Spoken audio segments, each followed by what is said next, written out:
সর্বাধিক ২ কোটিরও বেশি গ্রাহক নিয়ে বর্তমানে দেশে ব্যাংকিং খাতের মোট ঋণের ২৩% ইসলামী শরিয়া ভিত্তিক ব্যাংকগুলোর দখলে। এছাড়া প্রবাসী আয়ের ৩৬% আসে ইসলামী ব্যাংকগুলোর মাধ্যমে, যা প্রতি বছরই বাড়ছে। এমন প্রেক্ষাপটে ধারাবাহিক সাফল্য ধরে রাখতে ইসলামী ব্যাংকগুলো কিভাবে আরও নতুন নতুন বিনিয়োগ পণ্য আনতে পারে সে বিষয়ে আলোচনা করতেই এই সেমিনারের আয়োজন করে Bangladesh institute of bank management. একটি গবেষণা প্রতিবেদন উপস্থাপন করে বিআইবিএম এর এই সহযোগী অধ্যাপক জানান, প্রচলিত ব্যাংকগুলোর তুলনায় শরিয়া ভিত্তিক ব্যাংকগুলোতে বৈচিত্র্যময় বিনিয়োগ পণ্য কম।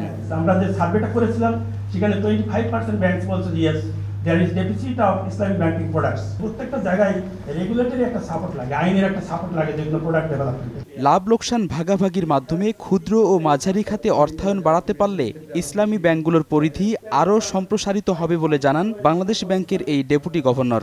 মাইক্রো ফাইন্যান্স এবং প্রফিট লস শেয়ারিং এর মাধ্যমে যাদের অল্প পুঁজি আছে তাদেরকে আরো কিভাবে ইসলামিক ব্যাংকিং প্রোডাক্ট দ্বারা তাদেরকে আরো এই এসএমইর ক্ষেত্রে আরো বেশি উদ্যোক্তা তৈরি করা যায়, কিংবা এসএমই ক্ষেত্রে আরো বেশি তাদের ইনভেস্টমেন্ট বাড়ানো যায়, সেই বিষয়গুলো ইসলামিক ব্যাংক দেখতে পারে। জনসাধারণের বোঝার স্বার্থে শরিয়া ভিত্তিক ব্যাংকের সেবাগুলোর নাম আরবির পরিবর্তে প্রচলিত বাংলা ভাষা ব্যবহারের পরামর্শ দেন আলোচকরা। ইসলামী ব্যাংকের যে প্রোডাক্টগুলো সব আরবিতে করা, কখনো কোনো বাংলা মিনিং। হাসান সাফায়াত, সময় সংবাদ, ঢাকা।